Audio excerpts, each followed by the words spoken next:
din tayo papunta ng Pag-ibig.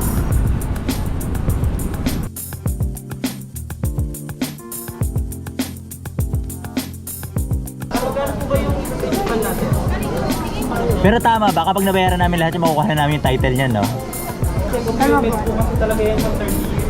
Pero kung tayo Binayaran ko ng principal, then mas maaga natin magbabayaran, maliit po ang interest. What I do know is sobrang laki ng matitipid. Aside from the actual business na binubuo namin, of course, you have to have multiple sources of income. In our case, isa sa pinofocus namin na area or industry is real estate. Isa sa goal namin is maka-acquire talaga ng mga properties. In fact, ngayon, meron na kaming, under our name, meron na kaming 5, including yung house na tinitira namin. Yung mga savings namin before, technically doon namin na-invest sa real estate for rental property. And I would say I'm an expert na sa industry na to. I'm still learning, looking for inputs and things that I should know about in terms of making this work. Pero what I do know for sure is this is an industry na gusto ko, na really want to spend time and energy with. And in fact, today, isa sa goal ko is makapunta sa Pag-ibig. So one thing that we're trying to do is, yung ibang bahay namin is under mortgage. And one tip that we've got is to find a way to pay that off quicker. That will be better in the long run kasi makukuha na namin yung title. Of course, depende kung kaya siya. Pero yun nga, that's the part of the grind na kayanin siya para ma-pay off yung mortgage. Meron din pa kaming isang area, maliit din na bahay na pwede naming mapatayo. Actually, supposed to be papaayos lang yun, pero I guess a tip for anyone who's wanted to do this and grinding like me is to really maximize your day.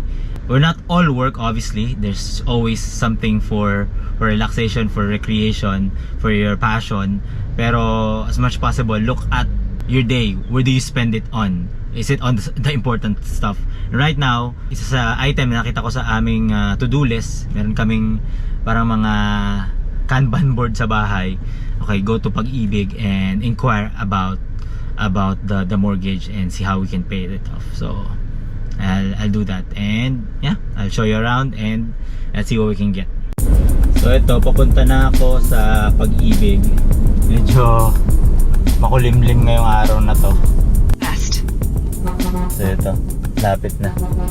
Nakita na Google Map. Lapit na to. Medyo may lumusot kasi ang dami sakyan. So nakalusot si Kuya. Tingnan ko makalusot din ako. Ayan, finally na. Dating ko na after an hour. Skip din kasi dito sa Kalamba eh. So, nakapat na ako. Daming tao. Pwede din tayo papunta ng Pag-ibig.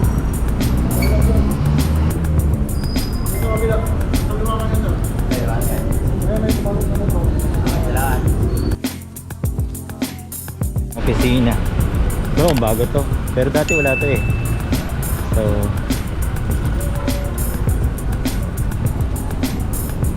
advance sa principal. Body temperature is normal.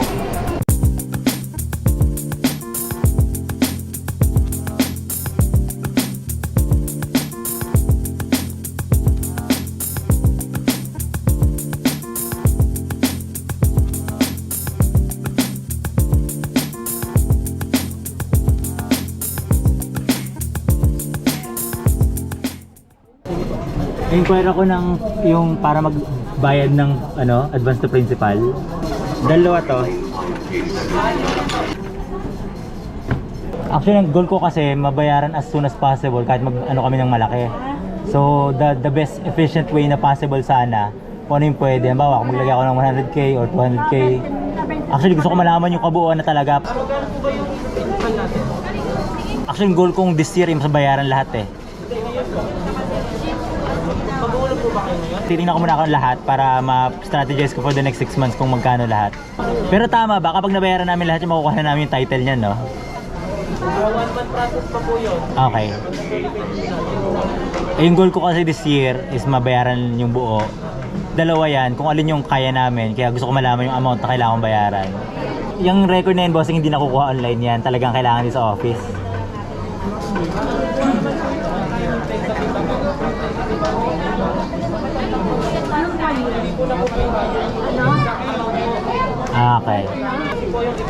May.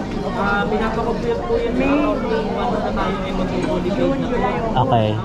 I-date po namin doon yung exact date kasi doon i-date po. Iko-compute eh, no? I-compute siya. Okay. At least meron kaming ballpark.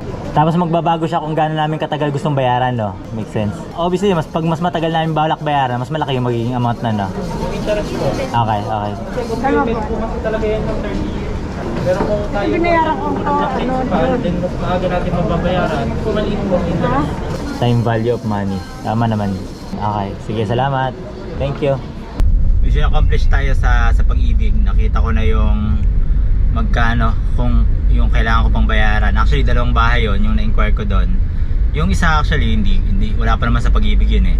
Yung pinakamalaki namin. And we're thinking yun na talaga titiran for now namin. So, for the meantime, baka hindi mo na siya pang rental. But we'll never know.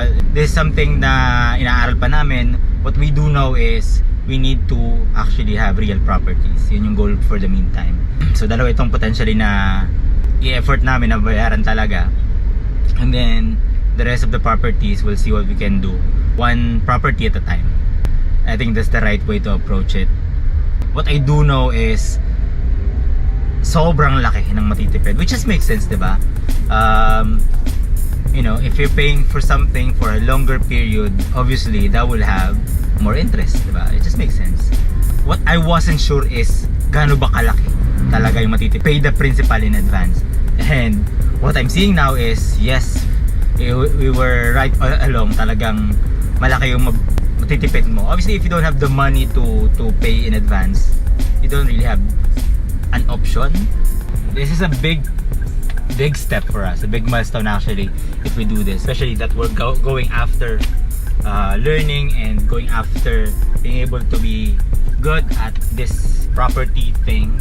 And it's a consensus for the people that we talk to. And the bank obviously is another reason why we need real property. So we'll get this done.